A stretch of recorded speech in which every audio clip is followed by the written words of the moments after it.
Acclamons le Seigneur notre Dieu. Bien-aimés, nous vous bénissons dans le nom merveilleux de notre Seigneur Jésus-Christ. Est-ce qu'on peut saluer le voisin? Oui, celui qui est à côté de toi, si c'est ton mari, si c'est ta femme, si c'est tes enfants ou tes frères et sœurs, dis-leur, Jésus t'aime.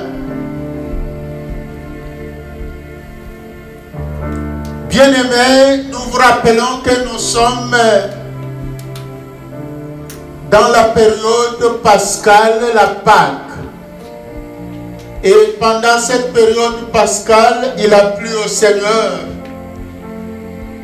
de nous ordonner de parler de ces révélations, car il revient bientôt. Celui-là qu'on a persécuté, celui-là qu'on a rejeté, celui-là qu'on a tué sous la croix de Golgotha, c'est celui-là qui revient bientôt, car il est mort, il a été enseveli et il est ressuscité le 3e jour. Il est monté au ciel au 40e jour de sa résurrection. Il est assis à la droite du Père. Il est allé nous préparer de la place. Et chacun de nous portera un nom nouveau. Le nom que chacun de nous portera n'est pas encore connu. Amen. Et la Bible nous dit que ce nom sera inscrit sur un caillou blanc. Amen. Quand nous serons enlevés, on nous donnera à chacun un caillou blanc. Et sur ce caillou blanc sera inscrit un nom nouveau. Oh mon Dieu, nous avons soif de connaître ce nom-là. Qu'est-ce qui sera inscrit sur le caillou blanc que tu porteras? Aujourd'hui, on aime porter des bijoux en or, des colliers en or. Amen. Avec des symboles. Des colliers en argent. Mais Jésus-Christ nous promet que nous porterons un caillou blanc. Est-ce que ça sera en or? Est-ce que ça sera du diamant ou de l'or ou quoi? Mais ce qui est sûr, c'est plus que ça. Voilà pourquoi nous sommes en train de parler en cette période de Pâques de la révélation de Jésus-Christ. On a parlé de la partie 1, la lettre de Jésus, donc l'introduction et la lettre de Jésus-Christ adressée à l'église d'Éphèse. À l'église d'Éphèse, Jésus-Christ s'est révélé comme celui qui tient dans sa main 7 étoiles et 7 chandeliers d'or. Et nous avions défini les 7 étoiles sont les serviteurs, les servantes de Dieu, c'est-à-dire nous les chrétiens. Nous devons rayonner. Nous sommes la lumière du monde. Et les 7 chandeliers sont les 7 églises, l'échantillon que Christ a pris pour se révéler à l'apôtre Jean. Le chiffre, ce qui est important, c'est le chiffre 7. C'est la totalité, la perfection, c'est-à-dire toutes les assemblées qui confessent Jésus-Christ comme Seigneur et Sauveur, toutes les dénominations sont symbolisés. C'est ça que Christ considère comme chandelier. Amen. C'est pour cela, dans le temple de Jérusalem, Christ a instruit depuis le temps de Moïse, dans le tabernacle, le chandelier. Amen. Avec cette branche. Acclamons le Seigneur notre Dieu. Donc ça symbolise les différentes églises dans lesquelles évoluent les serviteurs et les servantes de Dieu. À l'église d'Éphèse, Christ a reproché le manque d'amour, le manque de zèle.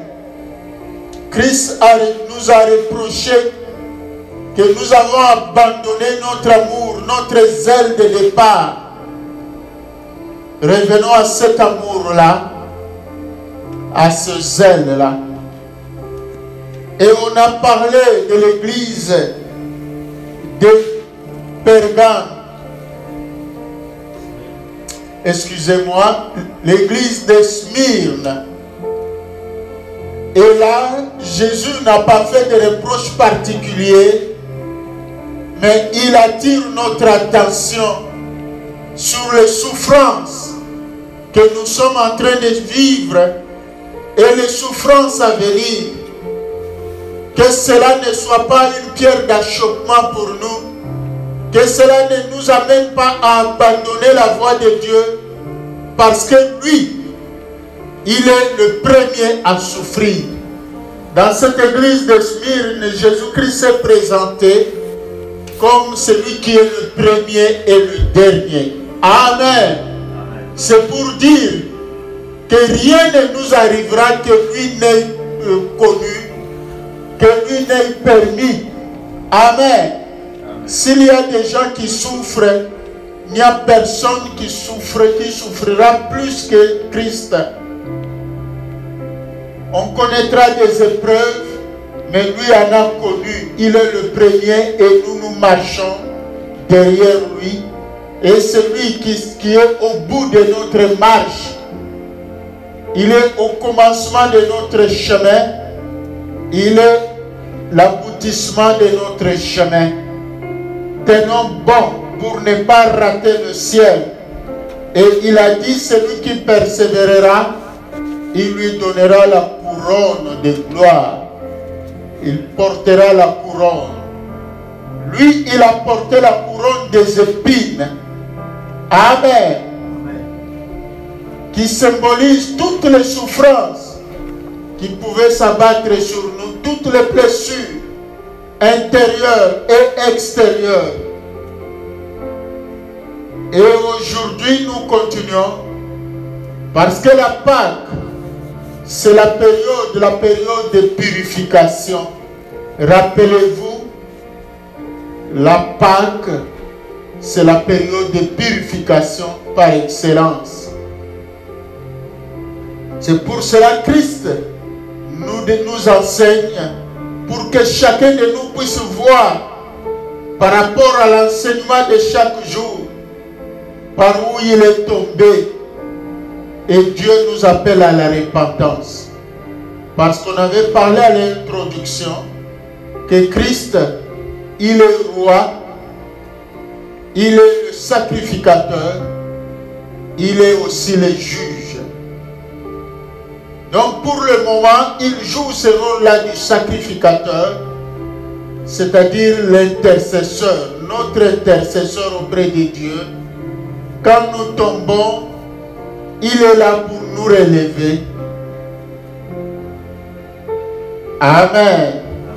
Le modérateur a même évoqué le psaume 103. Dieu ne nous punit point selon nos iniquités. Il ne nous traite point selon nos péchés.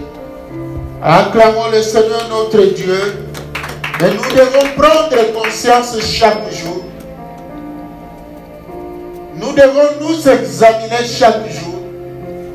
nous devons nous purifier chaque jour. On peut lire avec le berger Apocalypse chapitre 1, le 11e verset, et Apocalypse chapitre 2, 12 à 29. Nous lisons par la grâce de Dieu, qui disait: ce que tu vois, écris-le dans un livre et envoie-le aux 7 églises, à Éphèse, à Smyrne, à Pergame, à Thyatire, à Sardes, à Philadelphie et à Laodicée. Apocalypse chapitre 2, le verset 12 à 29. Écrit à l'ange de l'église de Pergame: voici ce que dit celui qui a l'épée aiguë à 2 tranchants. Je sais où tu demeures. Je sais que là est le trône de Satan. Tu retiens mon nom et tu n'as pas renié ma foi. Même au jour de l'Antipas, mon témoin fidèle, qui a été mis à mort chez vous, là où Satan a sa demeure. Mais j'ai quelque chose contre toi.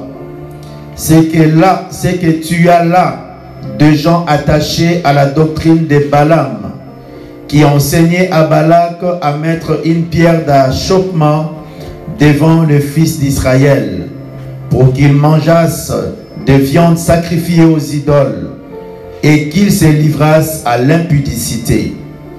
De même, toi aussi, tu as des gens attachés pareillement à la doctrine des Nicolaïtes. Répands-toi donc, sinon je viendrai à toi bientôt, et je te combattrai avec l'épée de ma bouche. Que celui qui a des oreilles entende ce que l'Esprit dit aux églises. À celui qui vaincra, je donnerai de la manne cachée, et je lui donnerai un caillou blanc. Et sur ce caillou est écrit un nom nouveau que personne ne connaît, si ce n'est celui qui le reçoit. 4e lettre à l'église de Thyatire. Écrit à l'ange de l'église de Thyatire. Voici ce que dit le Fils de Dieu, celui qui a les yeux comme une flamme de feu, et dont les pieds sont semblables à des reins ardents.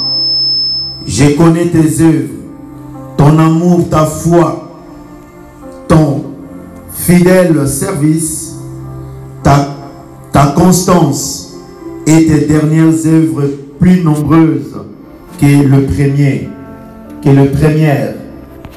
Mais ce que j'ai contre toi, c'est que tu laisses la femme Jézabel, qui se dit prophétesse, enseigner et séduire mes serviteurs, pour qu'ils se livrent à l'impudicité et qu'ils mangent des viandes sacrifiées aux idoles.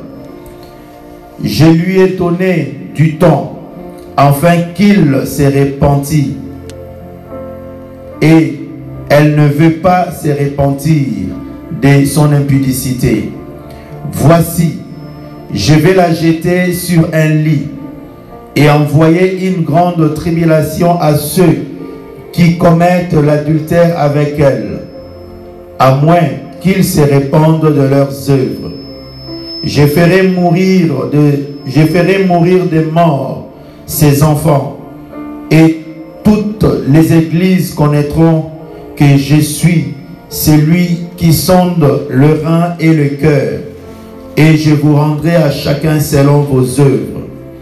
À vous, à tous les autres de Thyatire, qui ne reçoivent pas cette doctrine et qui n'ont pas connu le profondeur de Satan, comme il les appelle, je vous dis, je ne mets pas sur vous d'autres fardeaux, seulement ce que vous avez, retenez-le jusqu'à ce que je vienne.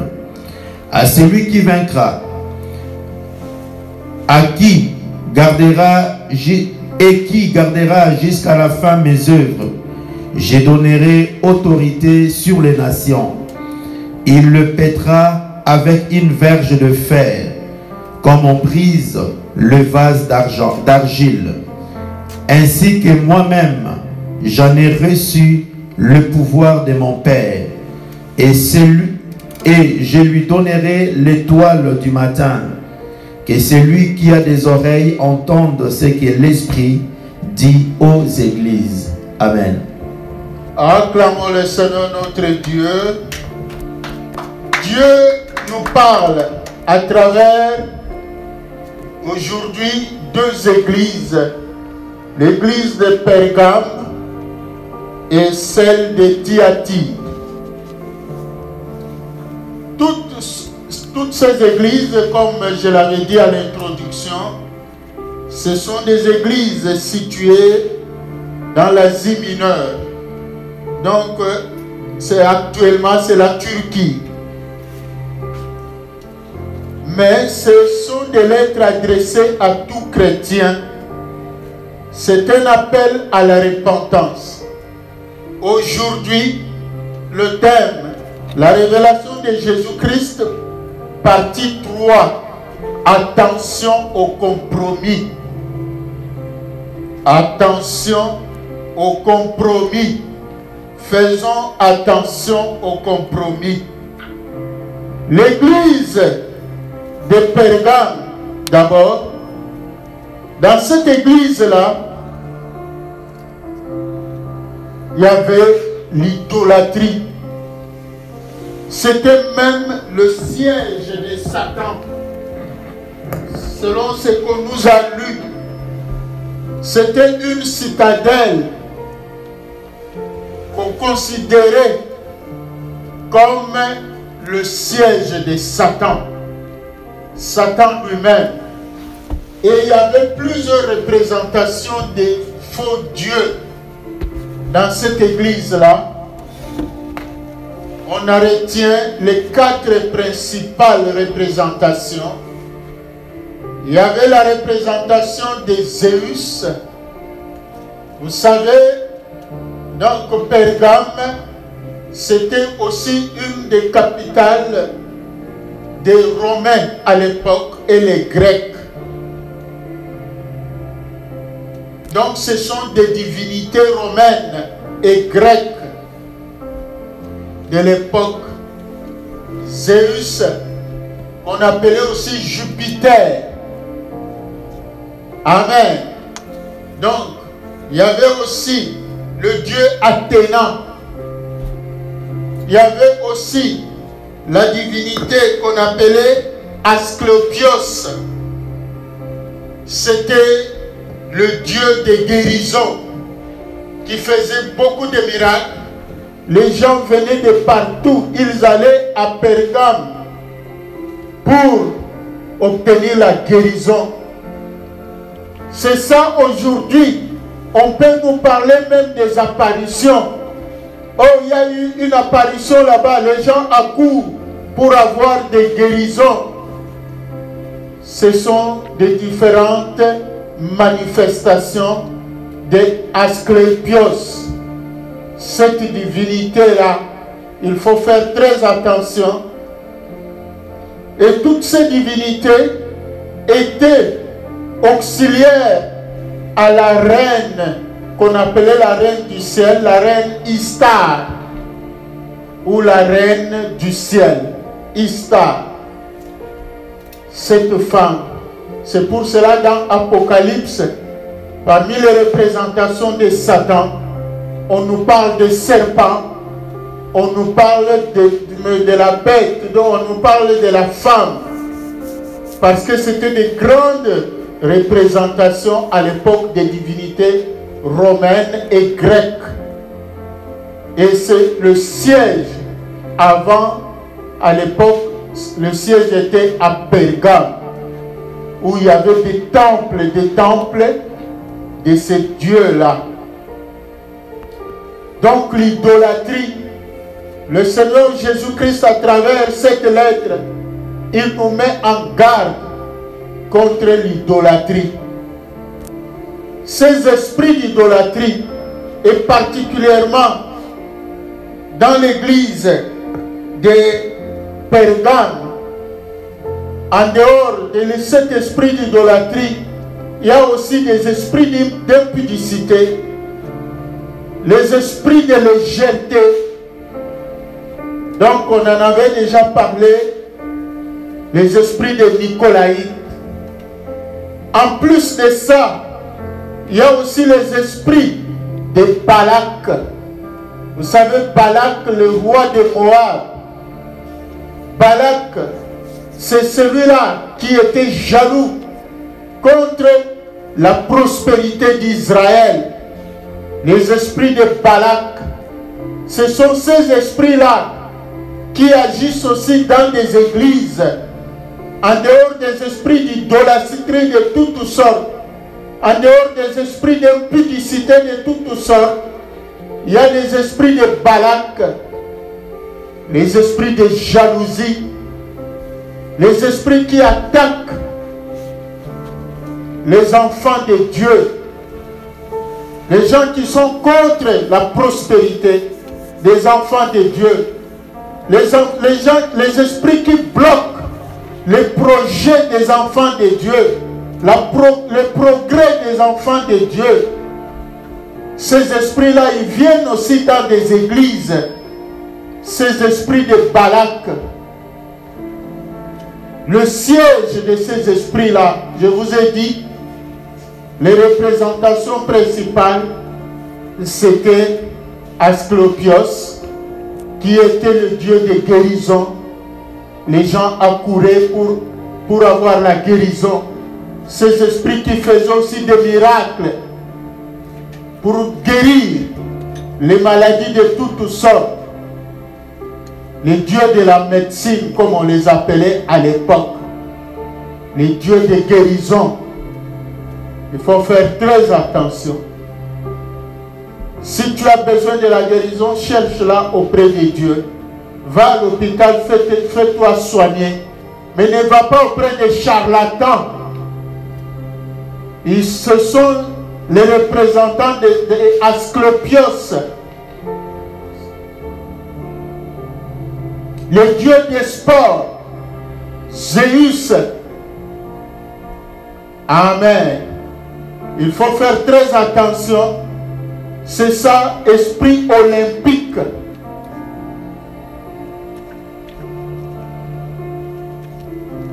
Il faut faire très attention à tous ces dieux-là. Donc, dans l'église de Pergame, donc, il y avait le culte d'Asclépios, le culte de Zeus, le culte de Dionysos et le culte d'Athéna. Donc, ce sont les différentes divinités auxiliaires à la reine d'Astarté, la reine Istar, la reine du ciel. Si vous voulez connaître ça, vous pouvez bien lire dans Jérémie 17 ou Jérémie 44. Vous trouverez tout ça, même dans Ézéchiel. La reine du ciel, on lui faisait des libations. Une grande statuette d'une femme, la reine Istar, qu'on fêtait aussi à l'époque. On lui offrait aussi des sacrifices.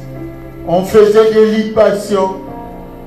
La statue de Zeus, on faisait de l'encens. Parce que tous ces différents dieux-là, si vous lisez le livre des Actes des Apôtres, Paul à Athènes, il y avait des différents dieux. Amen. Et chaque dieu avait une qualité précise, avait un rôle précis. Le dieu de la beauté comme Vénus. Donc il faut faire très attention, les enfants de Dieu. Les esprits de Balak, les esprits de jalousie, les esprits de méchanceté. Balak, c'est celui-là qui était allé payer de l'argent à un devin, Balaam, pour qu'il puisse maudire Israël. Les esprits de Balak, c'est aussi comme les esprits de Jézabel, les esprits qui tendent des pièges contre les enfants de Dieu. Ceux qui marchent fidèlement à Dieu, on fait tout pour les faire tomber dans l'impudicité. Les esprits de séduction. Et c'est ça aussi, même dans l'église de Thyatire, dans l'église de Pergame, on a mis en exergue les esprits de Balak comme esprit de séduction, esprit de jalousie contre les serviteurs, les enfants de Dieu, les chrétiens en général. Mais dans l'église de Thyatire, là, c'est l'esprit de Jézabel. Jézabel cible particulièrement les serviteurs, les servantes de Dieu. Cet esprit-là, qui est contre les serviteurs de Dieu, contre les servantes de Dieu, cet esprit d'impudicité qui entre dans des églises pour envoûter les serviteurs de Dieu, les esprits de séduction.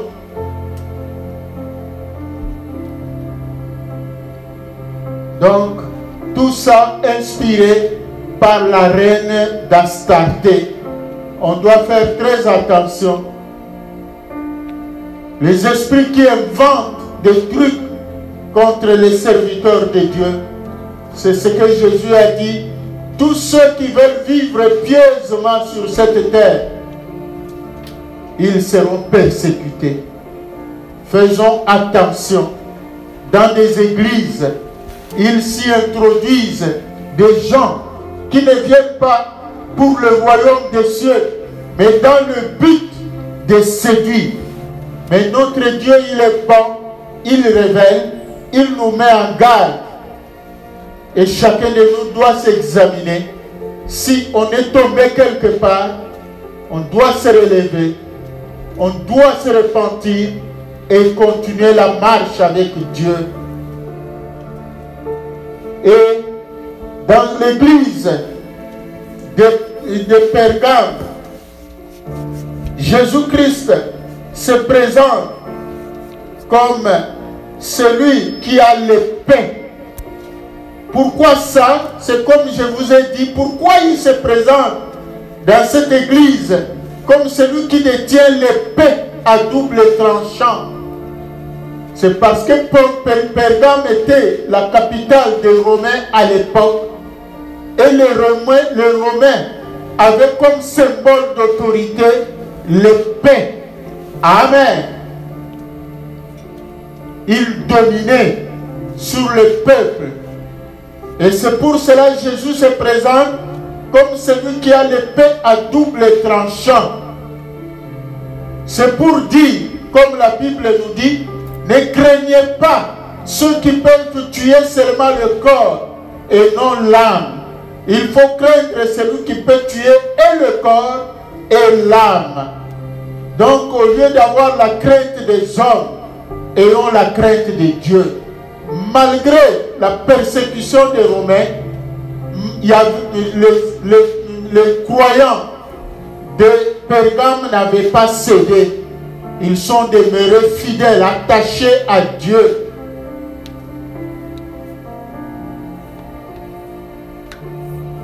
Ils avaient la crainte de Dieu.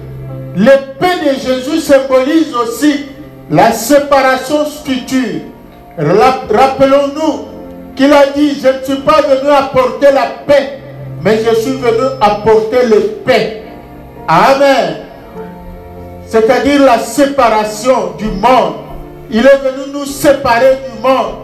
Bien que nous vivons sur cette terre, mais nous ne devons pas vivre comme le monde. Il est venu nous séparer. Il a dit, le Fils sera séparé de son Père. Rappelons-nous de Gédéon, celui-là que Dieu a établi. Amen.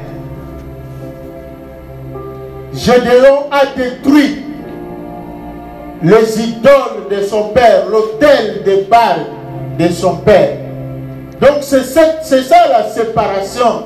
Ce n'est pas la séparation physique, C'est pas qu'un jour au lendemain, tu puisses te réveiller et dire non, toi tu n'es plus mon père, toi tu n'es plus ma mère, tu es sorcier, tu es sorcière. Non.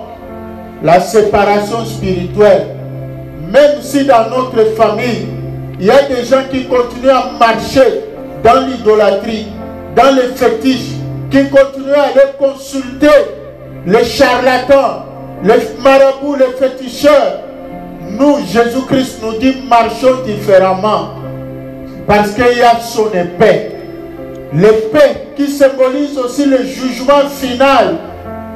La sentence de Dieu tombera. Donc c'est ça. Faisons attention à tout cela. Et à l'église de Sardes, il se présente comme celui qui a les Jésus-Christ se présente comme le Fils de Dieu, celui qui a les yeux comme une flamme de feu et dont les pieds sont semblables à du bronze ardent. Amen.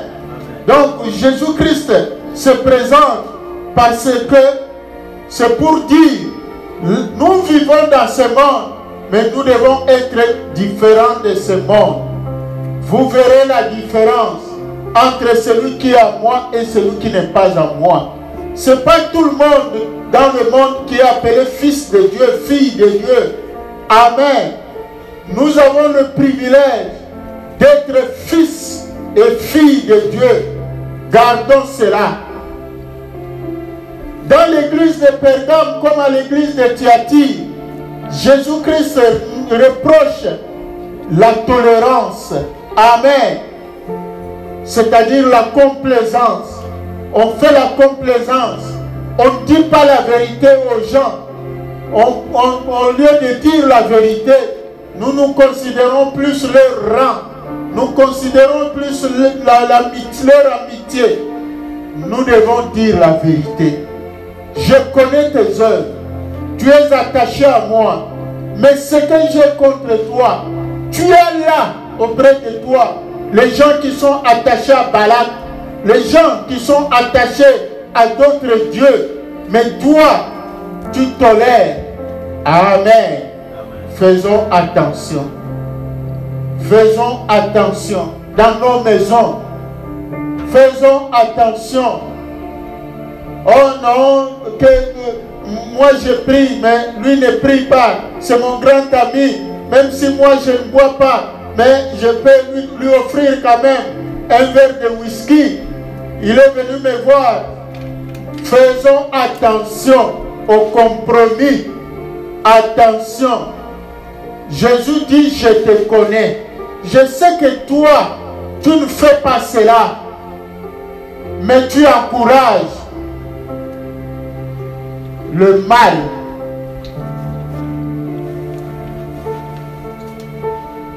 Nous accueillons parfois, nous ne sommes pas dans l'impudicité, mais peut-être nous avons des amis, des camarades. Nous savons qu'ils ne sont pas mariés, qu'ils vivent comme ça. Mais nous les accueillons aussi, nous encourageons. Nous leur offrons même les cadres.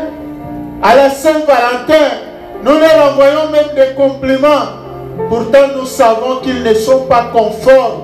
Leur relation n'est pas conforme à la volonté de Dieu. Faisons attention. Tu risques de rater le caillou blanc. Il y a un caillou blanc qui t'est réservé, sur lequel est inscrit ton nouveau nom. Aujourd'hui, nous ne connaissons pas encore. Cela ne nous est pas encore révélé. Mais Jésus nous dit, c'est sûr. Nous porterons chacun un nouveau nom qui sera inscrit sur un caillou blanc que nous allons porter. Amen. Acclamons le Seigneur notre Dieu. Le bijou en or qu'on peut offrir, qui ne sont pas conformes à la volonté de Dieu, c'est rien par rapport au vrai bijou que Dieu t'offrira. Ne vous amassez pas de trésors sur cette terre, amassez-vous des trésors au ciel. C'est ce qu'on veut nous dire. Donc nous devons faire très attention, enfants de Dieu, marchons dans la crainte de l'Éternel. Donc on nous donnera aussi la manne cachée. C'est ça qui est promis, la manne cachée. C'est la nourriture spirituelle que Jésus-Christ a promise à tout chrétien. La manne cachée, c'est la force spirituelle.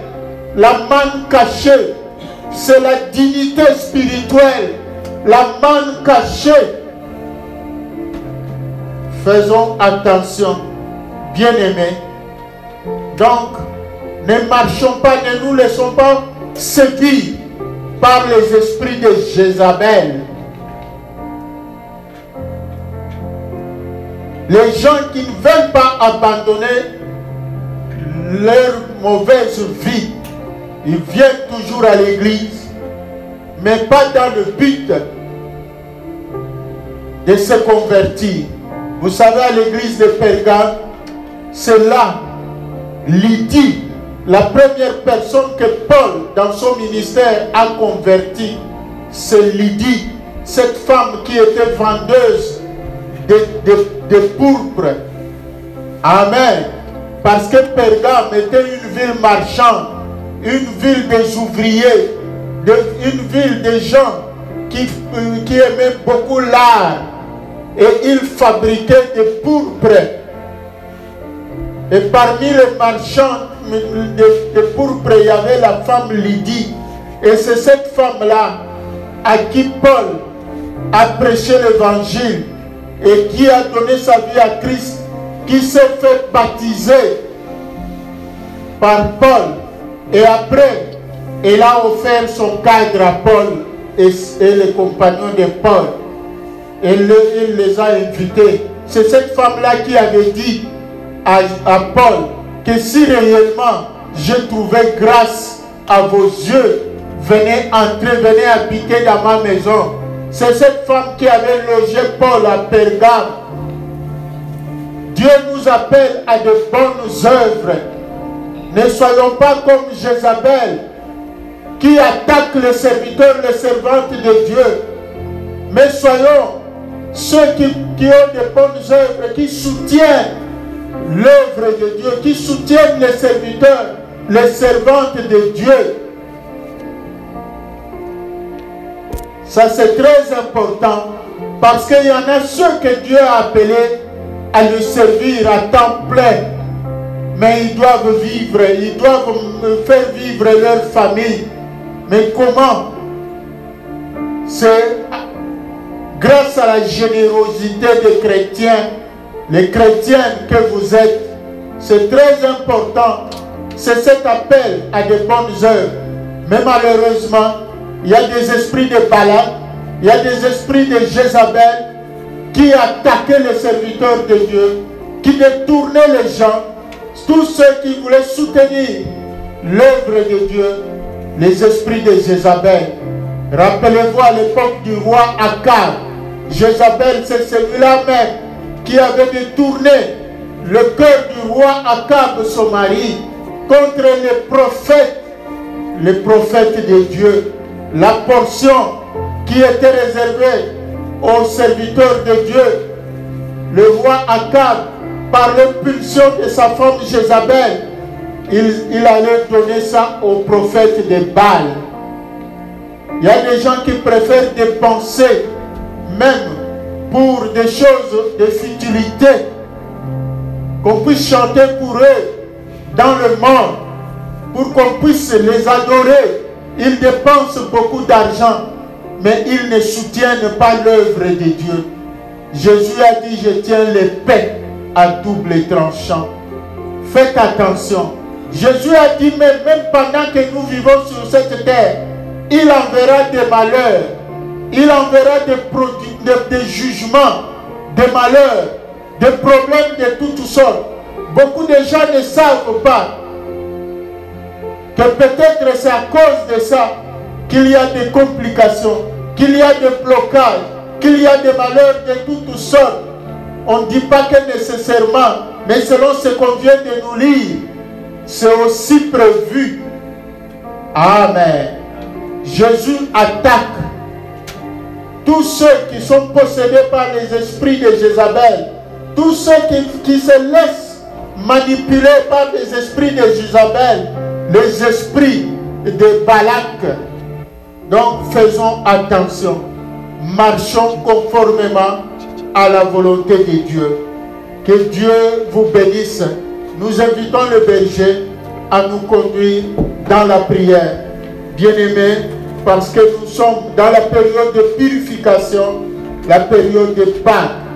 Nous devons nous repentir, nous devons nous examiner partout par où nous sommes tombés et nous repentir. Que Dieu vous bénisse. Acclamons le Seigneur notre Dieu, acclamons le Seigneur. Alléluia, alléluia, gloire à Jésus. Alléluia, je connais tes œuvres. Je sais que tu as gardé ma foi, mais je sais que j'ai contre toi. Oui, on nous a enseigné sur les compromis. En ce moment et ce matin, bien-aimé, commence à réaliser. Fais un examen de conscience. Examine-toi toi-même. Vois là où tu es tombé. La Bible nous dit, nous exhorte à revenir à Dieu avec des paroles. La Bible nous dit, ne déchirez point vos vêtements, mais déchirez vos cœurs. Revenez avec des paroles. Parlez, parlez. Alléluia. Ce matin, j'aimerais dire à quelqu'un, Dieu dans son amour n'a pas fermé la porte à ceux qui se répandent. Dieu dans son amour n'a pas fermé la porte à ceux qui sont tombés et qui pleurent de leur chute et ont le souci de se relever. La Bible nous dit, mon juste tombera 7 fois et il se relèvera. Le Seigneur est là, mais reviens à lui avec des mots, avec des paroles. Il y a un caillou blanc qui t'attend, qui m'attend. Il y a la manne que le Seigneur a réservée pour nous. Alléluia. Élevons nos voix. Commençons à prier, bien-aimés. Répandons-nous devant le Seigneur notre Dieu. Alléluia. Nous revenons, Seigneur, à toi. Nous venons à toi, Seigneur, ce matin. Toi qui connais tout et qui vois tout, Seigneur. Vois nos cœurs, Seigneur, notre Dieu. Rien n'est caché au-devant de toi, Seigneur. Aujourd'hui, tu nous as parlé sur le compromis, Seigneur. Quelque part, Seigneur, dans la marche de ton peuple, Seigneur, nous sommes tombés dans les compromis, Seigneur. Ton peuple est tombé dans les compromis, Seigneur. Vois les paroles, vois, Seigneur, entends les prières qui montent vers toi, Seigneur. Éternel, sois favorable à la prière de ton peuple. Sois favorable à la prière de ma soeur. Sois favorable à la prière de mon frère. Sois favorable à la prière de l'Église. Seigneur, en ce moment, dans une maison, Seigneur, il y a quelqu'un qui pleure, Seigneur, notre Dieu. Il y a quelqu'un qui pleure à cause de son comportement. Il y a quelqu'un qui pleure à cause, Seigneur, notre Dieu, de l'attitude, Seigneur. Éternel, soutiens, Seigneur.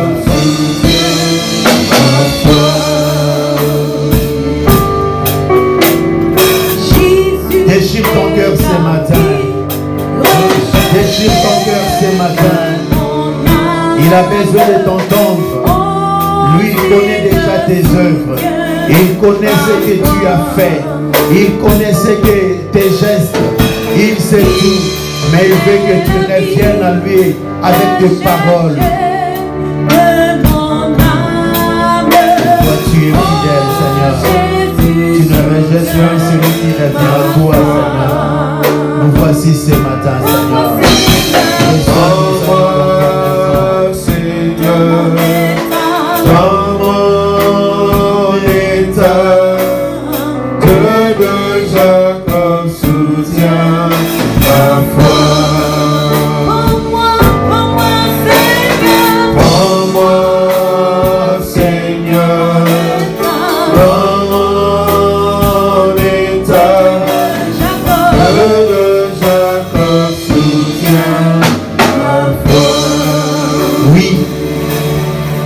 parlé de l'esprit de Jézabel. On nous a parlé de l'esprit de Balak. Cet esprit qui combat les enfants de Dieu. Cet esprit, ces esprits qui empêchaient les enfants de Dieu d'émerger, de réussir, de s'attacher à Dieu. Ces esprits qui combattent le ministère. Ces esprits qui combattent, qui enseignent aux autres comment faire tomber le frère et le sœur. Si tu es victime, si tu es attaqué par ces esprits-là, oui, la Bible nous dit à l'église de Pergame, Dieu a dit, ce que j'ai, ce que je vois, c'est que tu n'as pas abandonné ta foi envers moi. Dis-lui, Seigneur, je crois en toi. Viens me soutenir dans mes combats. Viens me soutenir dans mes épreuves. Viens me soutenir face à ces vents-là qui s'attaquent à moi. Viens me fortifier, Seigneur, que j'abandonne pas ma foi en toi. Élevons ma voix et prions dans le nom de Jésus. Alléluia.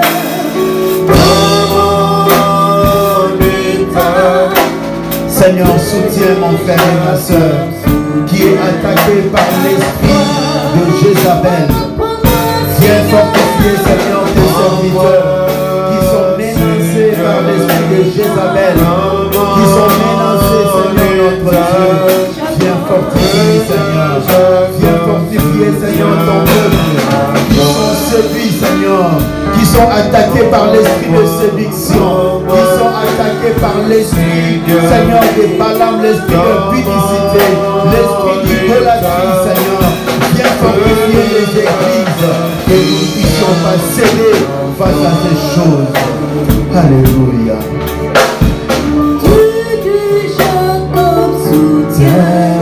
Ma foi. Oui, face à l'esprit de Jézabel, nous avons besoin de la grâce du Seigneur.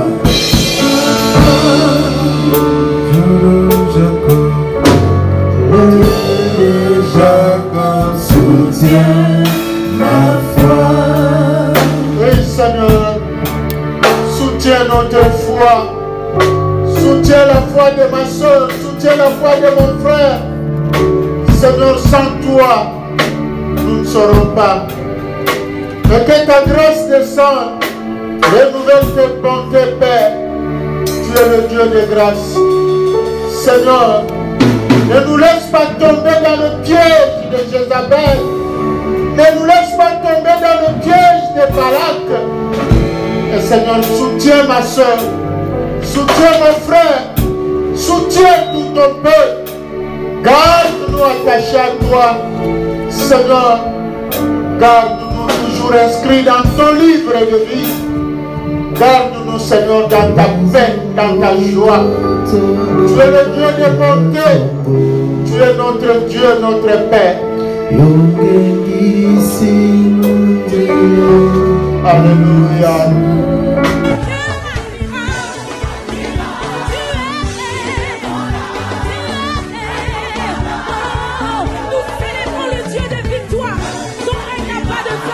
Il nous a délivrés, il a ôté le joug